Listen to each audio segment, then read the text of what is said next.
মৰমৰ ছাত্ৰ-ছাত্ৰীসকল, আজি আমি শিকিবলৈ লৈছো শংকৰদেৱ শিশু বিদ্যা নিকেতনৰ ৭ম শ্ৰেণীৰ অনুশীলনী 2B। ১ নম্বৰত আছে তলৰ প্ৰতিটো ভগ্নাংশৰে ৪টাকৈ গুণনীয়ক নিৰ্ণয় কৰা। প্ৰশ্নত যিবিলাক ভগ্নাংশ দিয়া আছে সেইবিলাকৰ কি উলিয়াব কৈছে, ৪টাকৈ গুণনীয়ক উলিয়াব কৈছে। হৈছে ভগ্নাংশ কোনবিলাকক কোৱা হয়? ধৰা হল এটা সংখ্যা আছে ওপৰত 2 আৰু তলত 3। এনেদৰে ওপৰত এটা তলত এটা সংখ্যা যদি থাকে সেইবিলাকক কোৱা হয় ভগ্নাংশ। ভগ্নাংশৰ ওপৰৰ সংখ্যাটোৰ নাম হল লব আৰু তলৰ সংখ্যাটোৰ নাম হল হৰ। অংকখিনি কৰিবলৈ বহুত সহজ, কিন্তু হৰ আৰু লবটো মানে বহুত কি হয়, পাহৰি যোৱা হয়। গতিকে হৰ আৰু লবটো প্ৰথমতে ভালদৰে মনত ৰাখিব লাগিব। হৈছে ওপৰতোক কোৱা হয় লব, তলতোক কোৱা হয় হৰ। ওপৰতোক লব, তলতোক হৰ। এই হৰ লবটো ভালদৰে মনত ৰাখিলে তুমি অংকলৈ আগবাঢ়িবা। অংকত কি দিয়া আছে, কি উলিয়াব কৈছে, আমাক গুণনীয়ক উলিয়াব কৈছে। হৈছে গুণনীয়ক উলিয়াবলৈ কি আছে, তোমালোকৰ কিতাপত এটা সূত্ৰ দিয়া আছে। ২৪ নম্বৰ পেজত সূত্ৰ দিয়া আছে, তাতে চাবা কি দিয়া আছে।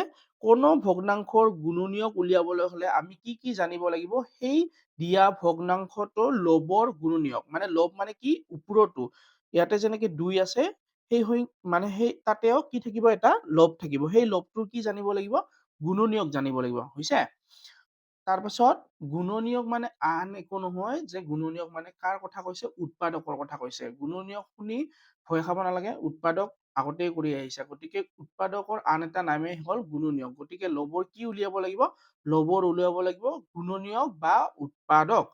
আৰু কি জানিব লাগিব, ভগ্নাংশটোৰ হৰৰ গুণিতক। হৰ মানে কোনটো, এই তলৰটোৰ কি জানিব লাগিব, গুণিতক জানিব লাগিব। উৎপাদক আৰু গুণিতক যদি তোমালোকে ভালদৰে উলিয়াব জানা, তেতিয়াহলে এই অংকখিনি কৰিবলৈ বহুত সহজ হৈ পৰিব। হব, এতিয়া অংকৰ ফালে আগবাঢ়িম আমি। অংকত 1 নম্বৰ দিয়া আছে 4/5 দিয়া আছে। হৈছে গতিকে আমি ইয়াতে ভালদৰে লিখি লৈছো 4/5ৰ ক্ষেত্ৰত, কোনোবাই ক্ষেত্ৰত নিলিখি কি লিখিব পাৰে, বাবে। মানে এই অংকটোৰ বাবে আমি কি কৰিম। হৈছে এতিয়া চোৱা, লব কি দি আছে, লব 4। গতিকে লব 4ৰ আমি কি জানিব লাগিব, গুণনীয়ক জানিব লাগিব। আগতেই কৈছো যে ভগ্নাংশটোৰ লবৰ গুণনীয়ক উলিয়াব জানিব লাগিব। গতিকে সেইকাৰণে লিখিছো আমি লব 4ৰ গুণনীয়ক। লব 4ৰ গুণনীয়ক। এতিয়া গুণনীয়ক বা উৎপাদকনো কি, উৎপাদক বা গুণনীয়ক সেইবিলাকক কোৱা হয়, ধৰা হল ইয়াতে কি সংখ্যা আছে, 4। এই সংখ্যা 4টোক কি পূৰণ কৰি পোৱা যায়, নাইবা এনেদৰেও মনত ৰাখিব পাৰা যে 4 কিহেদি হৰণ যায়। এতিয়া চোৱা, 4 কি সংখ্যা পূৰণ কৰিলে পোৱা যাব, 1 4 গুণ 4। হয় নে, 1 4 গুণ 4। তাৰপিছত 1ৰ পিছত কি আহে, 2। 2 দি পূৰণ কৰিলে পায় নে নাপায়, হৈছে 2 দি পূৰণ কৰিলেও পায়, 2 1 গুণ 2, 2 2 গুণ 4। হৈছে তাৰপিছত নাপায়, 3 1 গুণ 3, 3 2 গুণ 6 বেছি হৈ যায়। গতিকে ইয়াৰ পিছত আৰু নহব। গতিকে 4 সংখ্যাটোক আমি কি পূৰণ কৰিলে পাম, 4 সংখ্যাটো আমি কি পূৰণ কৰিলে পাম, এই যে আছে এনেকে তুমি ঘূৰি যাবা। হৈছে লিখোতে এনেকে লিখিবা। গতিকে কি পূৰণ কৰিলে পাম, 1 পাম, 1ৰে মানে 1ৰে 4 পোৱা যাব। তাৰপিছত 2ৰে 4 পোৱা যাব, 4ৰে 4 পোৱা যাব। হয় নে, গতিকে আমাৰ গুণনীয়ক কোনবিলাক হল, গুণনীয়ক হল 1, তাৰপিছত 2, তাৰপিছত হল 4। গুণনীয়ক বা উৎপাদক আন একো নহয়, যিবিলাক সংখ্যা পূৰণ কৰিলে সেই সংখ্যাটো পোৱা যায়। নাইবা এনেদৰে কব পাৰা যে সেই সংখ্যাটোক যিবিলাক সংখ্যাৰে হৰণ যায় সেইটোক উৎপাদক বা গুণনীয়ক বুলি কোৱা হয়। সহজ উপায় হল যে এনেদৰে মনত ৰাখিবা যে যিবিলাক সংখ্যা পূৰণ কৰিলে সেই সংখ্যাটো পোৱা যায় তাকে উৎপাদক বুলি কোৱা হয়। যেনেকে 1ৰে 4 পূৰণ কৰিলে 4 পায়, 1 আৰু 4টো হল উৎপাদক বা গুণনীয়ক। হৈছে 2 2 গুণ 4 হল, 2 2 পূৰণ কৰিলে 4 পোৱা যায়। গতিকে 2টো হল উৎপাদক বা গুণনীয়ক। ইয়াতে 2 আছে, কিন্তু এটা সংখ্যাক বাৰে বাৰে লিখি কি বেলেগ হব নেকি, নহয় নে। গতিকে সেইকাৰণে 2 এবাৰ লিখিলে হব। গতিকে আমি ইয়াৰে উৎপাদক কি পালো, লব 4ৰ গুণনীয়ক পালো আমি 1, তাৰপিছত 2, তাৰপিছত এনেকে যাব লাগিব, 2টো নিলিখে, তাৰপিছত কি লিখিম, 4। হৈছে 1 2 4। হব, এতিয়া এইটো জানিলো, হয় নে নহয়, ভগ্নাংশটোৰ লবৰ গুণনীয়কটো জানিলো। তাৰপিছত ভগ্নাংশটোৰ হৰৰ গুণিতক জানিব লাগিব। গতিকে হৰ কি আছে, হৰ 5। হৈছে তলৰটো কোৱা হয় হৰ। গতিকে হৰ লিখি তাৰপিছত লিখিছো সংখ্যাটো হৰ 5ৰ কি উলিয়াব লাগে, গুণিতক। গতিকে আমি ইয়াতে কি লিখিম, হৰ 5ৰ গুণিতক। গুণিতক কোনবিলাকক কোৱা হয়, ধৰা হল ইয়াতে মানে কি আছে, 5 আছে, 5ৰে 5 1 গুণ 5, 5 1 গুণ 5, 5 2 গুণ 10, 5 3 গুণ 15, 5 4 গুণ 20, 5 5 গুণ 25। এই 5ৰ লগত সংখ্যা পূৰণ কৰি গৈ থাকিলে যিবিলাক সংখ্যা ওলাব সেইবিলাকক কি কোৱা হয়, গুণিতক বুলি কোৱা হয়। গতিকে 5ৰ লগত 1 পূৰণ কৰিলে কি পাইছো 5, গতিকে 5টো হ'ব তাৰ গুণিতক। 5ৰ লগত 2 পূৰণ কৰোঁতে কি পাইছো 10, গতিকে 5ৰ লগত 2 পূৰণ কৰাত 10 পালো, গতিকে 10টো হ'ব তাৰ গুণিতক। হৈছে 5ৰ গুণিতক সেইবিলাকক কোৱা হয় যিবিলাকক 5ৰ লগত পূৰণ কৰি উত্তৰ পোৱা যায়। গতিকে 5ৰ লগত 1 পূৰণ কৰিলে কি পায় 5, গতিকে ইয়াতে গুণিতকটো হ'ল 5, 5ৰ লগত 2 পূৰণ কৰিলে কি পায় 10, গতিকে 10টো লিখিব পাৰো। 5ৰ লগত 3 পূৰণ কৰিলে কি পায় 15, গতিকে আমি কি লিখিব পাৰো 15। তাৰপিছত আমি আকৌ নিলিখো, কাৰণ মানে উৎপাদক সীমিত হৈছে, উৎপাদক সীমিত। এটা চোৱা বস্তু এটা আছে সীমিত আৰু অসীমিত, মানে অসীম। সীমিত ধৰা হ'ল কেনেকে, এই 4টো কি পূৰণ কৰিলে পোৱা যায়, 4টো 1 পূৰণ 4 কৰি 4 পায়, 2 2 গুণ 4, তাৰপিছত নাপায় আৰু 3 2 গুণ 6, তাৰপিছত 3 4 গুণ বাঢ়ি গৈ থাকে, হয় নে নহয়? মানে 4টো আৰু পাব নোৱাৰি। 4টো কি পূৰণ কৰাতে পোৱা গৈছে 1 2 আৰু 4 পূৰণ কৰিহে পোৱা যায়। গতিকে উৎপাদকটো হ'ল সীমিত, কিন্তু এই গুণনীয়ক বস্তুটো সীমিত নহয়। চোৱা 5 1 গুণ 5, 5 2 গুণ 10, 5 3 গুণ 15, 5 4 গুণ 20, 5 5 গুণ 25, 5 6 গুণ 30, 30টোও গুণিতক হ'ব, কিন্তু কিমান লিখি থাকিবা? তাৰপিছত 30ৰ পিছত আহিব কি আহিব 30 আহিল, 5 6 গুণ 30, 5 7 গুণ 35 আহিল, কিমান লিখি থাকিবা? হৈছে? গতিকে ইয়াতে লিখাৰ বদলি আমি কি দিছো কমা দি পিনে ডট ডট দিছো। এই ডট ডট মানে কি বুজায় যে মানে ইফালে আৰু আছে বহুত লিখিব পাৰি। হৈছে? এতিয়া চোৱা আমি কি পালো, ইয়াতে সূত্ৰটোত আগতেই কৈছে যে গুণনীয়ক উলিয়াবলৈ হলে দুটা বস্তু জানিব লাগে, যে ভগ্নাংশটোৰ লবৰ গুণনীয়ক আৰু ভগ্নাংশটোৰ হৰৰ গুণিতক। গতিকে আমি লব 4ৰ গুণনীয়কো পালো আৰু হৰ 5ৰ গুণিতকো পালো। এতিয়া এই আকাৰত বহুৱাটোহে কথা। এতিয়া বহুৱাম কেনেকে, লিখি লম এতেকে 4/5ৰ 4টা গুণনীয়ক, যিহেতু 4টা উলিয়াব কৈছিল, গতিকে আমি ইয়াতে লিখিছো 4/5ৰ 4টা গুণনীয়ক হল, চোৱা ইয়াতে চোৱা কি লিখিবা তুমি, এই ওপৰৰটোৰ এটা লিখিব লাগে আৰু তলৰটোৰ এটা লিখিব লাগে। ইয়াতে চোৱা তুমি কি লিখিবা 1 লিখিলা, তাৰ তলত 1 লিখিলা ওপৰৰটোৰ, এই তলত যে 5 আছে তলত 5টো লিখিলা, হ'ব? তাৰপিছত 2 লিখিলা, 2 লিখি 10 লিখিলা, তলৰটোৰ 10 লিখিলা। ওপৰত 4 আছে, 4টো ওপৰত লিখিলা, তলত কি আছে 15 আছে, তলৰটোৰ 15 লিখিলা। তাৰপিছত আকৌ আহিব পাৰা তুমি 1ৰ তলত 5 লিখিছিলা, 1ৰ তলত 5 লিখিছা, বাৰে বাৰে লিখিব নোৱাৰা, গতিকে 1ৰ তলতটো আমি 10 লিখিব পাৰো ন, গতিকে 1ৰ তলত আমি কি লিখিছো 10 লিখিছো। হৈছে? ওপৰৰ এটা তলৰ এটা লিখিলে হ'ল, কিন্তু মিলিব নালাগিব কেতিয়াও। এতিয়া চোৱা কোনোবাই যদি কয় মোক 2ৰ তলত মই 15 লিখিব পাৰিম নে নিলিখিম, পাৰিম নে নোৱাৰিম? ইয়াতে চোৱা 2ৰ তলত মই 15 লিখা নাই, কিন্তু 2ৰ তলত 15 লিখিলেও শুদ্ধ। এইটো তোমাৰ লগত কথা যে তুমি কোনটো লিখা। এইটো অংকৰ কিতাপৰ লগত কেতিয়াও উত্তৰ নিমিলিব পাৰে কেতিয়াবা। হৈছে? মানে কি হয়, কোনোবাই কি লিখিব, আমি যেনেকে 1ৰ তলত 5 লিখিছো, 2ৰ তলত 10 লিখিছো, কোনোবাই 1ৰ তলত ইয়াতে 15 লিখিব পাৰে, 1ৰ তলত 15 লিখিব পাৰে, 15 লিখিলেও শুদ্ধ এইটো। হৈছে? গতিকে ইয়াতে উত্তৰ মালা চাই পিনে তোমালোকৰ লাভ নাই। তোমাৰ নিজে মনত ৰাখিব লাগিব যে ওপৰৰ এটা আৰু তলৰ এটা লিখিব লাগে। ওপৰত লিখিছো 1, তলত লিখিছো 5, নাইবা তুমি ওপৰত লিখিব পাৰা, ইয়াতে 1ৰ তলত 5 লিখিছা, ইয়াতে 1ৰ তলত কি লিখিব পাৰা 10টো ইফালে লিখিব পাৰা, তাৰপিছত 1ৰ তলত 15 লিখিব পাৰা। হৈছে? এইটো তোমাৰ ইচ্ছা একদম। মুঠতে এনেকে লিখিব লাগিব যে ওপৰৰ এটা লিখিব লাগিব, তলৰ এটা লিখিব লাগিব, কিন্তু কেতিয়াও মিলিব নালাগিব। যেনেকে 1 আৰু 5, এতিয়া যদি মই 1 আৰু 5ৰ জেগাত আৰু ইফালে 1 আৰু 5 লিখো, সেইটো ভুল হ'ব। ইয়াতে চোৱা 1 লিখিছা, এইটো বেলেগ, 5 ইয়াতে 10, এইটো শুদ্ধ হ'ব, কাৰণ এই 1টো ওপৰৰ আৰু এই 5টো তলৰ, মুঠতে এটা ওপৰত থাকিব লাগিব আৰু এটা তলৰ থাকিব লাগিব। 2 নম্বৰত আছে 7/3। হৈছে?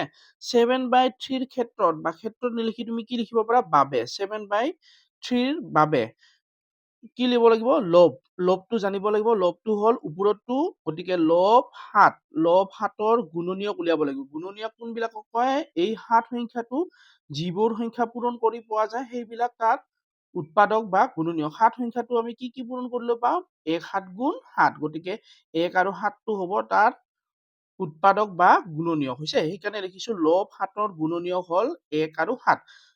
হ'ব? এতিয়া চোৱা কিছুমান সংখ্যা যেনেকৈ 3, তাৰপিছত 5, তাৰপিছত 7, তাৰপিছত 11, এনেকে আকৌ বহুত আছে। এইবিলাক সংখ্যাক মৌলিক সংখ্যা বুলি কোৱা হয়। মৌলিক সংখ্যাবিলাক বেলেগ সংখ্যা পূৰণ কৰিলে কেতিয়াও পোৱা নাযায়। কি সংখ্যা পূৰণ কৰিলে পোৱা যায়? এই সংখ্যাটো নিজে আৰু তাৰ লগত ১। যেনেকে ৩ ১ গুণ ৩ সংখ্যাটো নিজে আৰু ১ পূৰণ কৰিলেহে পাম। যেনেকে ৫ ৫ ১ গুণ ৫ সংখ্যাটো নিজে আৰু তাৰ লগত ১ পূৰণ কৰিলেও পাম। গতিকে এই ৭টো হ'ল তেনেকুৱা ১ৰ লগত ৭ পূৰণ কৰিলেহে পোৱা যাব। মানে বেলেগ সংখ্যাৰে নহ'ব। গতিকে উৎপাদক কি হ'ব? ১ আৰু ৭ হ'ব। তাৰপিছত চোৱা গুণনীয়কটো গম পালো লবৰ, তাৰপিছত আমি হৰ। এতিয়া হৰ আছে, হৰ কোনটো? হৰ হ'ল তলৰটো। গতিকে হৰ ৩ৰ গুণিতক উলিয়াব লাগিব। গুণিতক কোনবিলাক কোৱা হয়? এই তিনিটোৰ লগত সংখ্যা পূৰণ কৰি যিবিলাক উত্তৰ পোৱা যাব সেইবিলাকক তাৰ গুণিতক বুলি কোৱা হয়। হৈছে? যেনেকে ৩ এইটো ৩ আছে, ৩ৰ লগত ১ পূৰণ কৰি ৩ ১ গুণ ৩ ৩ ২ গুণ ৬ ৩ৰ লগত ৩ পূৰণ কৰিলে ৯ ৩ৰ লগত ৪ পূৰণ কৰিলে ১২ ৩ৰ লগত যদি ৫ পূৰণ কৰো ১৫ ওলাব, ৩ৰ লগত ৬ পূৰণ কৰিলে ১৮ হ'ব। এতিয়া চোৱা গুণিতক কোনবিলাক হ'ল? গুণিতক হ'ল এই ৩ৰ লগত সংখ্যা পূৰণ কৰি পোৱা উত্তৰবিলাক। উত্তৰ কোনবিলাক? ৩ ৬ ৯ ১২ ১৫ ১৮ এইবিলাক হ'ল গুণিতক। গতিকে আমি ইয়াতে লিখিম হৰ ৩ৰ গুণিতক হ'ল ৩ ৬ ৯ ৯ৰ পিছত তুমি লিখিবও পাৰা, নিলিখিবও পাৰা। যদি লিখা লিখিবা আৰু নিলিখিলে নিলিখিবা। তাৰপিছত চোৱা ইয়াতে কি দিম? ডট ডট ডট দিম। মানে ইফালে বাঢ়ি গৈ থাকে এইটো। ইয়াৰ মানে সীমিত নহয় বস্তুটো, অসীম। হৈছে? গতিকে গুণিতক হ'ল অসীম। ইয়াতে চোৱা গুণিতক ১৮ৰ পিছতো আছে। ১৮ৰ পিছত ওলাব, তাৰপিছত আৰু ওলাব, হয় নে নহয়? গতিকে সীমিত নহয়। সেইকাৰণে আমি কি দিছো? ডট ডট ডট দিছো। হৈছে? এতিয়া চোৱা লবৰ গুণনীয়ক পালো আৰু হৰৰ গুণিতক পালো। গতিকে আমি 7/3 ৰ 4টা গুণনীয়ক লিখিব পাৰিম। গুণনীয়ক লিখিবলৈ মই আগতে কৈছো যে ওপৰৰ এটা ল'ব লাগে আৰু তলৰ এটা ল'ব লাগে। হৈছে? গতিকে ওপৰৰ আমি কি লৈছো? ১ লৈছো, তলৰ আমি ৩ লৈছো। তাৰপিছত আমি ওপৰৰ আমি কি লৈছো? ৬ নহয় ১ লৈছো, তাৰপিছত তলৰ কি লৈছো? ৬ লৈছো। হৈছে? তাৰপিছত ওপৰৰ আমি ১ লৈছো, তলৰ লৈছো আমি ৯। গতিকে এইটো লিখিব পাৰা। তাৰপিছত 7 ওপৰৰ লৈছো, তলৰ লৈছো ৩। তাৰপিছত কোনোবাই যদি লিখে 7/6 মানে ৭টো ওপৰৰ ৬টো তলৰ, সেইটোও শুদ্ধ হ'ব। তাৰপিছত এনেকে ৭টো ওপৰৰ ৯টো তলৰ, সেইটো লিখিলেও শুদ্ধ হ'ব। তোমাৰ ইচ্ছা। হৈছে? তাৰপিছত যদি ধৰা হ'ল তুমি ৯ৰ পিছত যদি আকৌ এটা সংখ্যা লিখিলা হ'ল, ধৰ ১২ লিখিলা হয়। হৈছে? তেতিয়া যদি তুমি 1/12 লিখিলা হয় সেইটোও শুদ্ধ। তাৰপিছত 7/12 লিখিলা হয় সেইটোও শুদ্ধ। মানে এইবিলাক ৪টাহে লিখিব কৈছে। তোমালোকে নিজৰ ইচ্ছাত লিখিবা। মনত ৰাখিবা যে কেতিয়াও একে একে হ'ব নালাগে আৰু ওপৰৰ এটা তলৰ এটা লিখিলে শুদ্ধ হৈ গ'ল। ৩ নম্বৰত আছে এনেকে, আগত আছে ৩, ওপৰত আছে ১, তলত আছে ৫। হৈছে? চোৱা আগতে ভগ্নাংশ মই তোমালোকক কি দেখুৱাইছিলো যে ওপৰত এটা থাকে, তলত এটা থাকে। ওপৰতটো কোৱা হয় লব, তলতটো কোৱা হয় হৰ। কিন্তু ইয়াতে আছে কি? ৩টা আছে, হয়নে? আগত এটা আছে। আগত এটা থাকিলে একদমেই সহজ।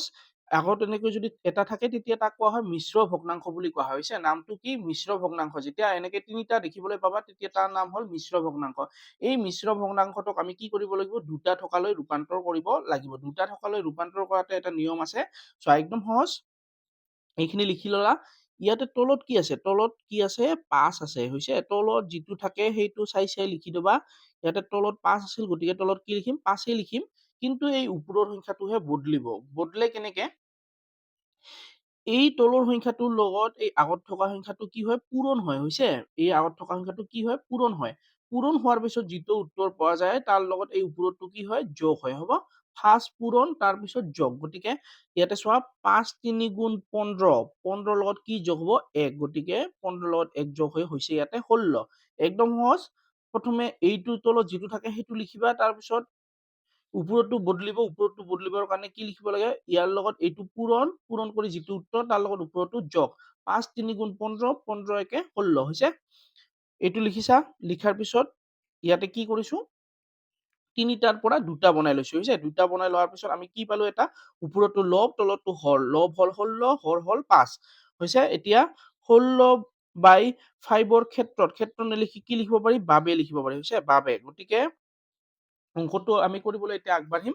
লব কি আছে? 16। লব 16ৰ কি উলিয়াব লাগিব? গুণনীয়ক। গুণনীয়ক কেনেকে উলিয়াই? এই 16টো কি কি সংখ্যা পূৰণ কৰি পোৱা যায়? 16টো কি কি সংখ্যা পূৰণ কৰিলে পোৱা যাব? ১ 16 গুণ 16। কাৰণ যিকোনো সংখ্যাক একেৰে পূৰণ কৰিলে সেই সংখ্যাটো পোৱাই যায়। গতিকে ১টো সদায় থাকিবই। হৈছে? উৎপাদকৰ জেগাত সদায় ১ থাকিবই। ১ 16 গুণ 16। হৈছে। তাৰপিছত 1ৰ পিছত কি আহে 2, 2 নেওতা পৰিলে পাবা 2 8 গুণ 16 হৈছে। 2 8 গুণ 16, 3টো লিখিব নোৱাৰি কাৰণ 3টো চোৱা 3 5 গুণ 15 হয়, 3 6 গুণ 18 হয়, কিন্তু 16টো নাহে, গতিকে 3টো তাতে নাথাকিব। তাৰপিছত 4 4 4 গুণ 16 হৈছে। তাৰপিছত 5ৰে দিলে 5 3 গুণ 15, 5 4 গুণ 20, তাতে 5ও নাহে হৈছে। তাৰপিছত আকৌ নাহিবই, গতিকে এই উৎপাদকৰ অংকখিনি ইয়াতে শেষ। তাৰপিছত আমি এনেকে লিখিব পাৰিম। এনেকে কিয় লিখে, কাৰণ এনেকে লিখিলে আমাৰ অংকখিনি সদায় শুদ্ধ হয়, মাজতে ৰৈ নাযায় হৈছে। এতিয়া চোৱা ইয়াতে এনেকে যাম, ফাৰ্ষ্ট কি লিখিম আমি 1, 1টো লিখিছো, তাৰপিছত 2টো লিখিছো, তাৰপিছত 4টো লিখিছো। এনেকে গ'লে 4 আকৌ এবাৰ পাম, দুবাৰ এটা সংখ্যা নিলিখে, গতিকে 4টো নিলিখি আমি কি লিখিম 8 হৈছে 8। তাৰপিছত 16, গতিকে লব 16ৰ গুণনীয়ক হ'ল 1 2 4 8 আৰু 16 হ'ব।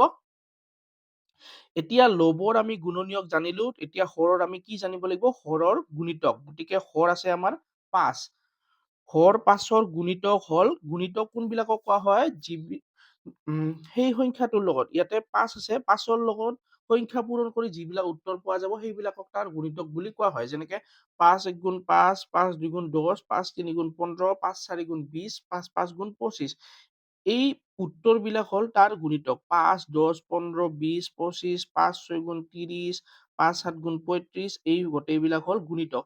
গুণিতক অসীম হৈছে। 35ৰ পিছত আকৌ ওলাব হয়নে, গতিকে ইয়াতে কি লিখিম, কেইটামান লিখাৰ পিছত আমি ডট ডট দিওঁ হ'ব। গতিকে আমি লিখিম 5, তাৰপিছত 10, 5 3 15, 5 4 20, 5 5 গুণ 25, 5 6 গুণ 30, সেইবিলাক লিখিলেও হ'ব, নিলিখিলে তুমি কি দিবা, ডট ডট ডট দিবা হৈছে। এতিয়া চোৱা, এতিয়া লিখিম 16/5ৰ 4টা গুণনীয়ক। গুণনীয়ক উলিয়াবলৈ অতি সহজ, ওপৰৰ এটা আৰু তলৰ এটা ল'ব লাগে অকল হৈছে। ওপৰৰ এটা ল'ম 1 আৰু তলৰ এটা ল'ম 5, গতিকে আমি লিখিছো 1 আৰু 5। ওপৰৰ এটা 2, তলৰ এটা 10 হৈছে, গতিকে 2 আৰু 10। ওপৰৰ এটা 4, তলৰ এটা 15, গতিকে 4 আৰু 15। ওপৰৰ এটা 8, তলৰ এটা 20, গতিকে 8 আৰু 20 হৈছে। এতিয়া চোৱা, এইটো শুদ্ধ। তাৰপিছত যদি তুমি লিখা যে 1ৰ তলত 10 লিখিম, 1ৰ তলত 10 লিখিলেও শুদ্ধ হ'ব, 1ৰ তলত 15 লিখিম, 1ৰ তলত 15 লিখিলেও হ'ব, 1ৰ তলত 20 লিখিম, সেইটোও শুদ্ধ হ'ব। এইটো মনত ৰাখিবা যে সকলোবোৰ শুদ্ধ, কিন্তু এটা কথাই মনত ৰাখিবা, কেতিয়াও মিলিব নালাগে হৈছে, মিলিব নালাগে। আৰু ওপৰৰ এটা ল'ব লাগিব সদায়, তলৰ এটা ল'ব লাগিব। 9 নম্বৰত আছে 5/9 হৈছে। 5/9ৰ ক্ষেত্ৰত নিলিখি কি লিখিব পাৰি, বাবে লিখিব পাৰি হৈছে, বাবে। লব, লব কি আছে ওপৰতো, লব 5, গতিকে লব 5ৰ গুণনীয়ক হৈছে। গুণনীয়ক উলিয়াবলৈ কি কৰিব লাগিব, এই 5 সংখ্যাটো কি কি সংখ্যা পূৰণ কৰিলে পোৱা যায়, 5 সংখ্যাটো 1 5 গুণ 5, অকল 1 আৰু 5 পূৰণ কৰিলে পোৱা যায়, গতিকে ইয়াৰ উৎপাদক হ'ব দুটাই 1 আৰু 5, এইটো আমি লিখি লৈছো হৈছে। আগতে কৈছো মৌলিক সংখ্যা যেনেকৈ 3 5 7 11, তাৰপিছত 13, এনেবিলাক সংখ্যাক বেলেগ সংখ্যা পূৰণ কৰিলে কেতিয়াও পোৱা নাযায়, অকল কি পূৰণ কৰিলে পোৱা যাব, 1 আৰু সেই সংখ্যাটো নিজে হৈছে। গতিকে 5 সংখ্যাটো যিহেতু মৌলিক সংখ্যা, গতিকে 5ৰ লগত 1 পূৰণ কৰিলে 5 পোৱা যায়, তাৰ বাহিৰে বেলেগ একো সংখ্যাৰে 5 আকৌ পোৱা নাযাব, গতিকে উৎপাদক ইয়াৰ অকল দুটা, 1 আৰু 5, গতিকে ইয়াতে আমি লিখি লৈছো হৈছে। লব 5ৰ গুণনীয়ক 1 আৰু 5।